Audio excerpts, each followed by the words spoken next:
Welcome to China Manufacturing Decoded from Sofeast, the podcast where we take you through some of the major topics facing importers and manufacturers in China today. Hi listener, welcome to episode 46 of the podcast. Adrian here from Sofeast, and I'll be joined by our CEO Renaud as ever. This episode marks a year of the podcast, so if you've been listening since the start, that's great and we're so happy. And if you're new to the podcast, a big welcome to you. Now, on to today's topic, which is automation in the factory and whether it's really worth it. So Renaud's feedback here is going to be really helpful because he's been there and done it in China and around Asia, and he's seen good and bad implementations of automation. Manufacturing is definitely going in the direction of more automation, so if we are going to implement it, what are we looking at in terms of costs, of machinery over staff over time, and then also what are some of the best practices that we should be thinking about following if we are going to implement more automation? Well, that's exactly what we're talking about in the episode, so let's get started. Hi Renaud, how's it going? Hey Adrian, not too bad. How are you? Yeah, not bad. The sun's shining over here in the UK, and well, it's going a lot better for me than it is for that the captain of the container ship that's currently blocking the Suez Canal. You think that guy got drunk or what happened? Well, they said it was a gust of wind. It must be a pretty Yeah. big gust of wind. But as if the logistic situation in the world can't be bad enough, and then this happens. Yeah. Oh, it's how do we call it? Throwing oil on the fire, right? Yeah, just a little bit. Yes. And same thing with the chips, the microprocessors, and Oh that yeah. factory that burned in Japan just a few days ago. It's going to make things even tighter for Toyota and some others. Right. Oh Yeah, well. starting 2021 off with the Yeah. way we want to go on, not A go on. Yeah. nice bang. Yeah. Well, it's good to be back after your last week when you were talking about manufacturing in Vietnam with Simon over there in Hanoi, and that was a really cool episode. But I'm back in the hot seat this week, and the question I'm asking is investing in process automation in the factory actually worth it? And a good way to kick off this topic is to just discuss and explain the trend of process automation and what it is, why people are doing it a little bit more, and then get into whether it's actually worth it and in terms of cost savings and the rest of it. Well, process automation in manufacturing can be summed up in a very simple way.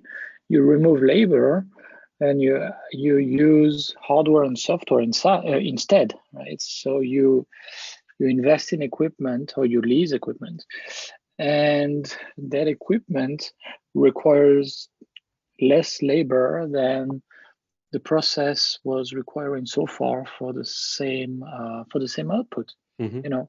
That's the idea. And in some cases, it's a very good idea to automate processes. I mean, but it's not black or white. It's not every time you can automate, do automate.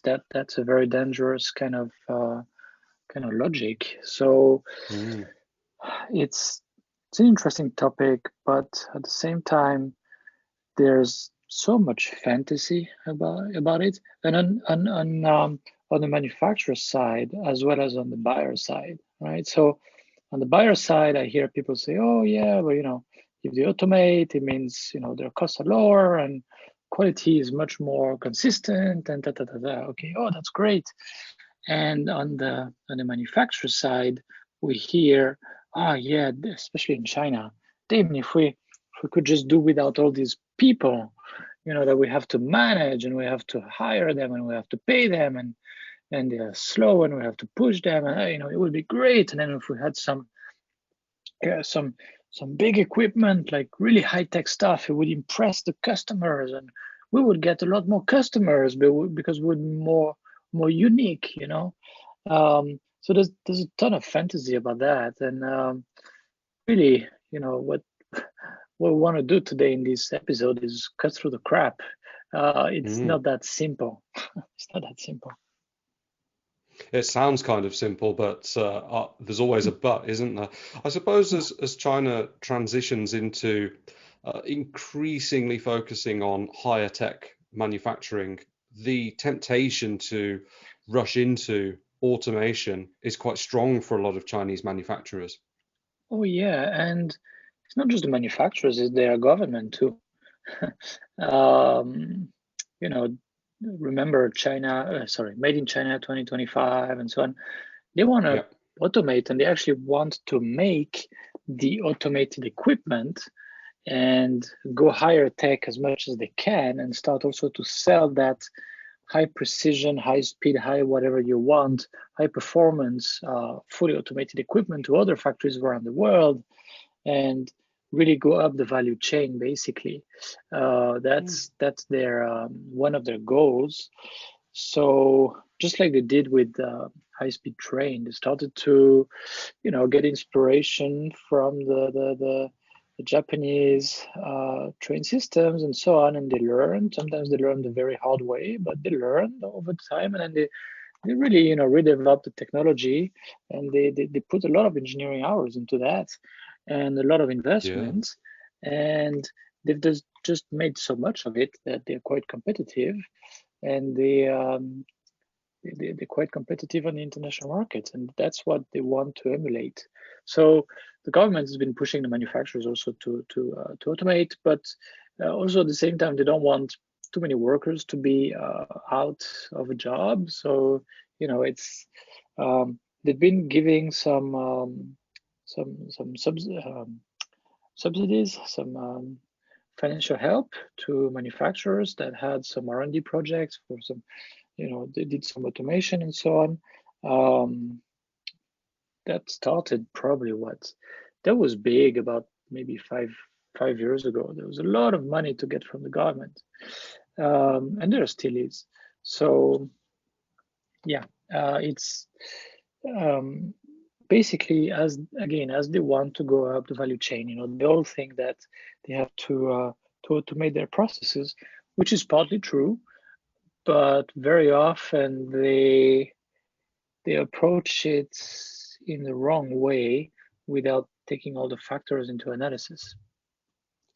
By factors, you're talking about the positives and the negatives of such Correct. automation, right? Okay. Correct. Yes. So let's talk about some of these benefits and downsides then. Mhm. Yeah, sure.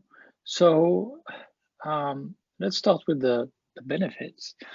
And the first one that everybody thinks of is, the lower cost. So let's say I'm the GM of a factory in Shenzhen, and wow, the labor cost is going up. The wages are going up, and we have to pay for social security. Now we really cannot play any games that easily now, and so on Yeah. and so forth. And and then I get a catalog, from an automation supplier, and I say, yeah, look, I mean, what you're doing, there's a lot of other companies that do that, and that just automated it, and we have just the machine for you. Oh, great! How much does it cost? Okay, and then they help you with the calculation of the return on investment. They say, well, this machine can replace 10 or 11 operators that you're doing right now, and it will have the same output. Now you have to put 2 million RMB down, um, and yes, it will consume some electricity and everything. So let's say 100,000 RMB a year, but you pay one time for these 2 million RMB, but all these operators maybe they cost you more than half a million RMB every year, right? When Mm. you add everything up, salary, social security, and so on. So you do the return on investment calculation, and it's like, wow, yeah, great. Basically by year four, I kind of break even, and then after that, it's like a huge benefit straight into my pocket. The difference is huge. I just need to put the cash out now, right? And maybe I can work with some financing, and also gets a little bit of subsidy from the government and everything. Okay, great. I really want to do it, right?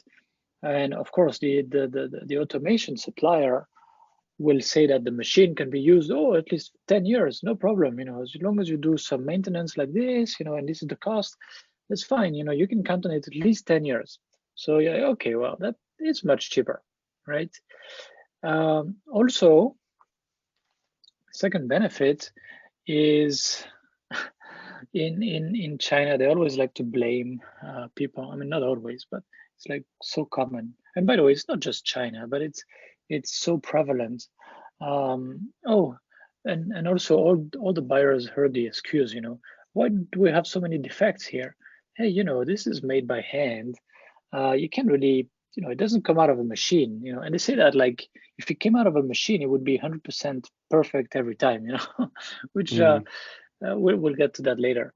But um, okay, so let's say that you have 10 operators plus maybe on average one to do the rework. You have to factor that cost in, and and of course, if you listen to the supplier of the automation, they will say, hey, yeah, it's no more rework, no more quality issues. Oh, really? Okay, great. So no more rework. I'm really going to save a lot of money, right? And of course, you don't need to have maybe an HR manager anymore. Once you have done that to all of your lines, and you went from 200 people to 30 people, right? Great. So fewer layers of management, also, right? Oh, that's much cheaper, right? If you really add up all of the costs of all these people, these damn humans that we hate, that's great. Okay, now the problem is it's not that simple. It's not that simple. First, of course, there's an interest on capital, right? And it's not that cheap for companies in mainland China. Now, for those from Taiwan will have a much lower cost of capital if there is money in Taiwan, but those in China can expect, 8%, 10%. It's not that cheap, right? Then the second thing is there's fewer people, right? But it's not the same kind of people. So you had 10 or 11 operators, right? An operator in Shenzhen, yeah, let's say 5,000-6,000 RMB, or if it's maybe in electronics, maybe 7,000, 7,500, maybe all, the salary plus social insurance. Okay, that's great. But now, wait a minute. um, you need some engineers who know how to set the machine, and you need some good maintenance technicians or engineers to look after it, right? And that's it doesn't come cheap. Right. It's often the cost of several operators, and also, well, you still need some logistical work around the machine. You don't just automate, get rid of the operators and get rid of all of their labor. There's still some tasks that you need to do, right? So that makes the machine still much cheaper, probably, but with less of a of a difference. Yeah, it's eating into that difference quite a bit by now. Right. Then, hey, you don't get the machine and you get it to work right away. It's not that simple, right? And actually, some of them they actually never get to work properly. I mean, I've been to factories where they have, the automated welding machine, it's a great machine, but we never got it to work. Yeah, we keep it here in the corner because we paid for it. So who knows, um, or that or sometimes it's sneaky because you get it to work, but because the power in China doesn't come from nuclear, it comes from coal and some other sources.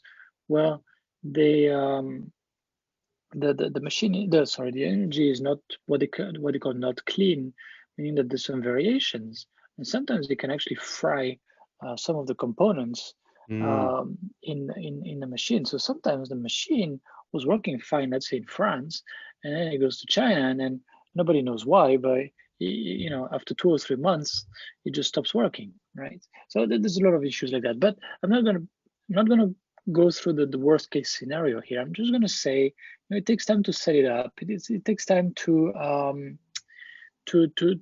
make sure it works consistently. You're not gonna fire the operators right away.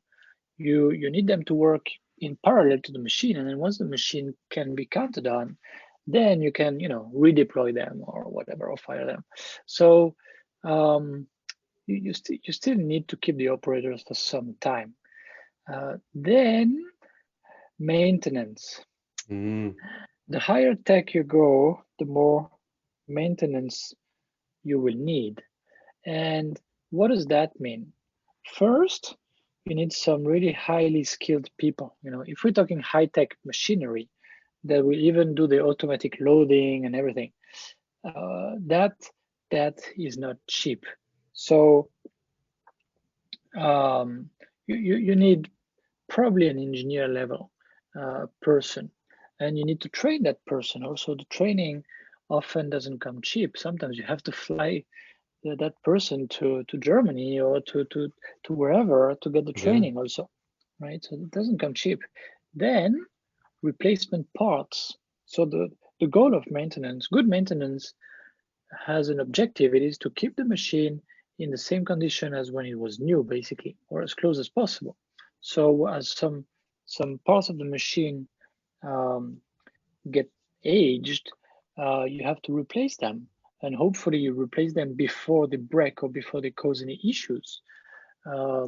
So this has to be factored in.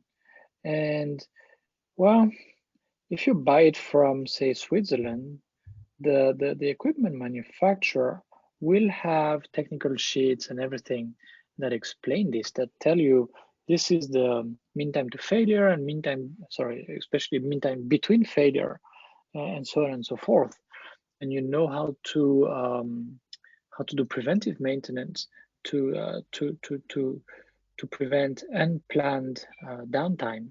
So, but if you buy it from a a small or mid-sized equipment supplier in Dongguan, are they going to tell you everything, or are they going to be, let's say, a little bit optimistic about the fully loaded costs of keeping that machine running? I'm going to tell you, they're going to be optimistic, so they're not going to tell you everything. So you probably need to buy more parts than you think. Also, the machine will be down sometime. I mean, there is downtime, planned or unplanned. And unfortunately, you cannot rule out that you have an unplanned downtime. The machine just, something broke or whatever. Machine is down, and this sometimes happens when you need it the most. So that can actually be very expensive at the last minute. Wow, now we have to expedite the parts, send them by air and everything. That's extremely costly. And the most costly of all is that a machine might still be running, but with something off, a tool half broken, or some settings off, or whatever. And people are not noticing it and stopping it right away. And the problem with these highly automated pieces of equipment is that they can process a lot of parts very fast, very often. So if you let it work for 1 hour, they might crank out, 5,000 parts that are not good. Big problem, right? So when you factor in all of these, let's say, relatively hidden downsides of automation, big problem. And actually, it often negates most of the savings if you do not know how to do it well. So there's really an art and a science to maintenance. It's really, people have to learn it. Your staff has to learn how to work with more complex equipment. If you jump too fast, they're not going to be able to learn fast enough, and you're going to have all kinds of problems, and you're going to be extremely costly. If you take time You go one step at a time, then, which is possible very often with uh, operations. Then people learn over time, and then maybe you hire one specialist for this or that, but your maintenance technicians might become good. And also, some of the line leaders, maybe also some of the operators, right? Um, so some companies will manage that well and keep the cost relatively low, and some others will manage it poorly, and their costs will go through the roof. That's really the truth about that. Now, Mm. there's some other issues that people don't think of. What are customers really going to think about that? Well, maybe when they visited, they will be, wow, amazing. They have great equipment. But the problem is when you had a lot of manual operations, sorry, um, you could do high mix, low volume kind of work. You were quite flexible, right? Now, all of a sudden, you automate everything and you get rid of people, and you have a setup of 1 hour, but actually the full changeover is a couple of hours, um, and it's the person who does that is not always available, and this and this and that, and everything is optimized for high quantity orders. But what's going to happen? You're going to have to turn away a lot of orders, and the reality is that if you can only go in for the high quantity orders, the margin very often is not that good because the buyer can get a lot of good quotes from a lot of companies. So you get to be much more competitive, right? Mm. You lose the smaller orders, the smaller customers that maybe were the only source of profit for your company. So some factories really shot themselves in the foot really bad when they automated, right? It might be positive on the other hand if the lead times go down. Okay. However, in reality, so the theory is you automate things, and their cycle time is pretty short. And yeah, with that machine, we can just make all of these parts in one day. It's so fast. Okay, great. But the reality really that we've observed is that in most cases where they when that happens, they just make a ton of inventory, a ton of work in process, and they don't take advantage of it. And sometimes it even makes everything slower, longer lead times. So, let's say you roughly on par between the cost of the machine and the cost of keeping the people. Now, you budgeted for 10 years, but hey, maybe the lifetime of the machine is not 10 years because maybe you maintain it pretty bad, and after 4 or 5 years it becomes so unreliable you have to switch to another one. That's a big problem. That's a lot of money wasted. Or maybe it just becomes obsolete for some reason. Mm. Maybe there's a new technology that everybody wants, or who knows, right? But if you keep the labor, you can actually pivot much more easily, right? So that's sort of an overview of the pros and cons. The pros, everybody has them in mind, and Mm. all of the automation suppliers are very quick to tell you about that. But there's a lot of drawbacks too. Right, yeah. I think listening to these examples, it almost sounds like investing all of that money in the equipment isn't even worth it. um, well, sometimes it is, sometimes it is not. That's really the key. You need to do a financial model Mm. and put the numbers there and then start to think what is going to make or break it, right? So what do the best companies do? What do the best manufacturers do? um, if you look at, for example, Toyota, they will say that some operations they would try to automate without looking at the return on investment. The operations are dangerous. Just don't go into that. Get the people out of it, automate if possible, because safety is a non-negotiable. Now, of course, use creativity to find ways to do it with the most simple kind of mechanisms or whatever, the most simple kind of approach, but remove the people from that operation or cut that operation entirely if possible. Now, of course, that's always the best. They have something they call the 3Ds. I forgot about it actually. It's dull, dangerous, and I forget. And dirty, right? So dirty or dangerous. Okay, pull the people out of it. Dull, it's not exactly just boring. What they mean is really like super repetitive, low need for people to think and improve and things like that. So there are some kind of principles, right? That's the Toyota approach. If it's dirty, dangerous, or dull, get people out of it. Okay. Then there is the right approach and the wrong approach to automation, and I alluded to that already. If you want to jump too fast through the steps of automation, you're going to have trouble, as I said, and in good part because of maintenance. Your people will be unable to help you maintain it, right? So you have to go step by step, and actually before that, now the best companies do. They have process engineers, industrial engineers. They actually look at the operations that the humans are doing, and they say, okay, how much wasted motion and everything is there right here? How can we change the layout, for example, by getting closer to one piece flow and so on? How can we, get better fixtures in place, better ergonomics, and maybe even re-engineer the design of the product so that it's easier. Instead of screwing, maybe we just clip, and that's it. It's much faster.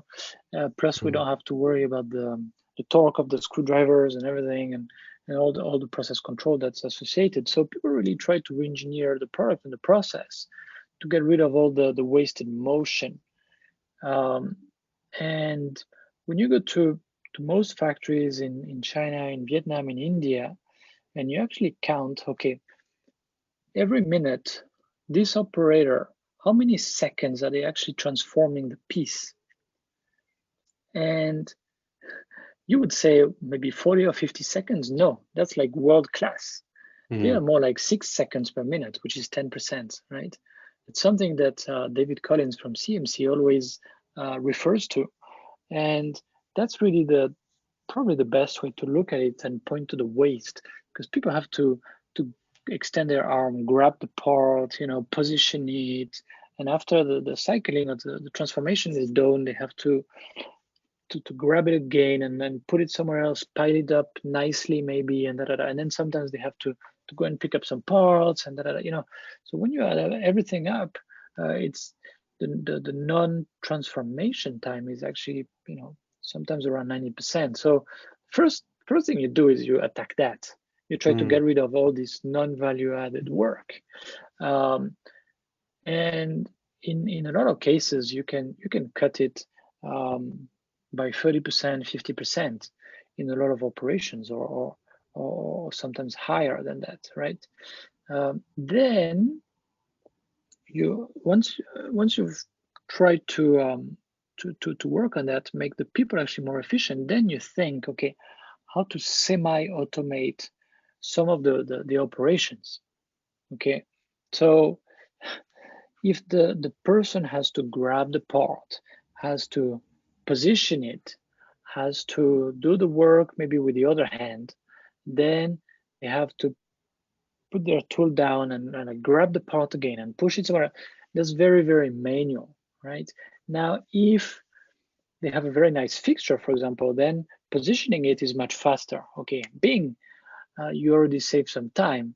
Then if the tool itself could be maybe with with some power, have the action itself, maybe it would be even faster. Maybe it would be positioned together with the fixture or something. Okay, great. then maybe you have something to eject the part, so you don't even need to worry about grabbing the part after that, putting it somewhere else, right? So what you do is, as much as possible, you free up people's hands, and you decompose the work they're doing, and whatever you can remove from their assignment, their repetitive routine, you remove it by having the equipment take care of it, right? Um, so that's semi-automation, and that's why earlier I said you can really go gradually with it, one step at a time.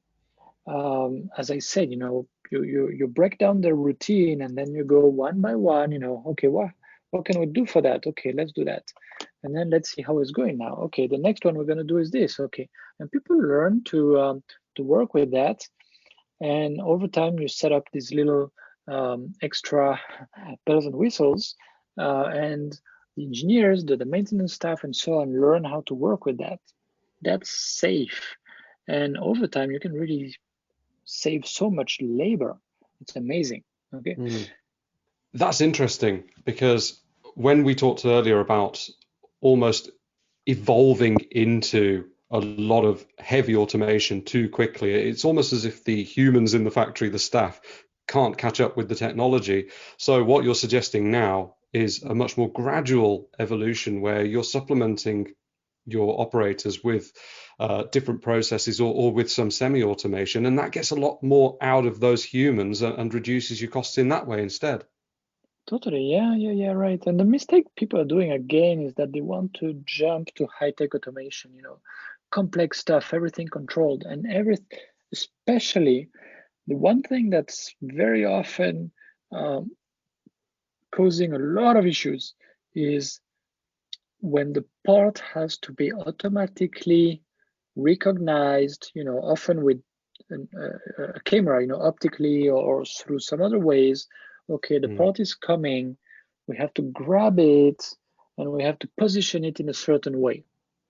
That is much more complex, and that is very prone to being blocked. And then the whole equipment, which now costs maybe millions, is blocked, is jammed. Yeah, it's like a copy machine that gets jammed, right?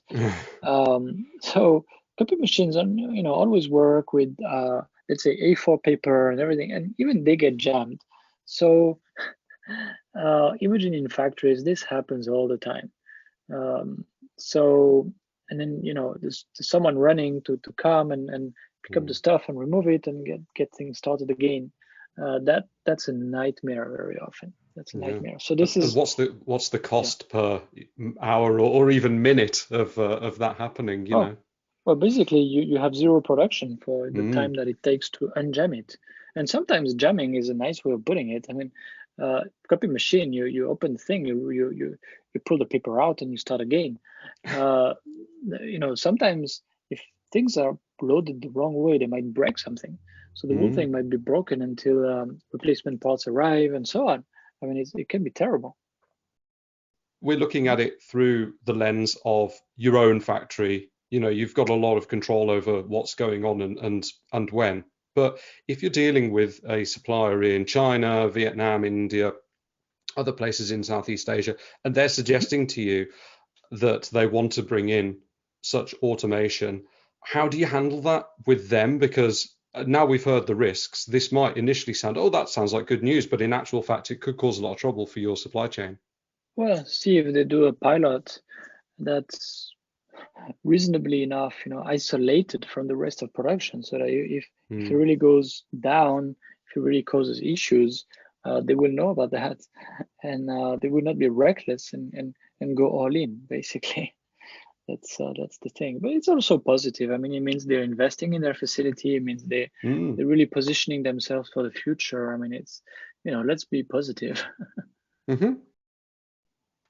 Okay, so let's end by summarizing your suggestions on the process that can be followed to actually implement automation into a factory in a smooth way that's not going to lead to an enormous amount of upheaval and additional costs. Sure. So first, before you think of a tool, of a solution, think of what really is your problem. If you have a lot of waste in your current manual operations, then maybe you need to address that. And maybe you need to change your HR policy before you do that. Maybe you need to change a lot of things. Um, so um, First, assess your situation, see what you need to do. Don't jump straight to, okay, here's a solution, whether I have the problem or not, right? Then I'm pretty sure there's a lot of waste in the operation. So re-engineer the current process, try to remove the waste. There's a lot of tools about that are very well known. Um, you know, uh, Basically, uh, people usually talk about them as lean manufacturing tools and things like that. I mean, it's lean manufacturing is much wider, but that's what people have in mind. Mm-hmm. Try to go with one piece flow, try to have some good tooling and fixtures, train the people in the best way that's known and get them to get involved if possible in defining the better methods and things like that. Okay, that's great. um, Now there's no escaping the reality that over time you will have to go in direction of automation. Okay, I'm not saying that automation is bad, definitely not. I'm saying that it's often a mistake to go too fast. But you should probably start now and get to train your people. Now you go with semi-automation. You break down the routine of the people, what they're doing, and you one step at a time, you say, okay, how can we address that so that this action basically no longer needs to be taken by the operator, right? Um, and at the same time, you make sure that your maintenance staff is really working on it and learning. Okay. And if you have, let's say, 10 different lines making the same thing, you can go with a pilot line um, to learn, but you have to make sure that the pilot line has been running for a while before you duplicate it on the other lines, right? Um, Mm. People also automation, I would close with that. Automation is not just robots, right? I was reading an article by Michel Baudin. He made a great point about that. There's only about 100,000 industrial robots sold per year. Now, the one thing that handles most of the automation in factories is the PLCs, programmable logic controllers. And how many PLCs and PLC peripherals are sold every year? About 50 million units per year, versus 100,000 robots. So everybody thinks of the robots, but the PLCs are what really can be programmed to control some of the equipment to do this, to do that. Now, it might not look like a physical arm going to grab something and put it somewhere else and blah, blah, blah. But the reality of most manufacturing operations is that it's not robot arms that usually that are needed. It's other kinds of automation, right? So don't think of robots Mm. when you hear automation. I Mm. know Interesting. there's a lot of people showing the robot arms, like the big ABB orange robot arms, grabbing the the the cars, the body of the car and bringing it here for welding and so on. Yeah, that's great, but it's not that common. It's not that common. Either that or on the other side, the little Epson super precise robot arms is the same idea. Same idea. This is this can be used for assembly, but most of the potential in manufacturing for automation is through some other approaches to automation. Okay, good. So that's a very, very methodical and maybe sort of more patient process to follow to bring in Mm. automation. And I guess following that, it does make a lot of sense when we're talking about investing all of this money to go step by step rather than rushing into it. That makes a lot of sense to me. Okay, great. Lovely. That's a brilliant view into process automation then. Thanks for sharing that, Renaud. Hey, cool. Yeah. Thanks, Adrian. Thanks for joining us. If you've enjoyed today's podcast, don't forget to like and share, and you can subscribe on Apple Podcasts, Spotify, and all other places that you get your podcasts from. See you next time.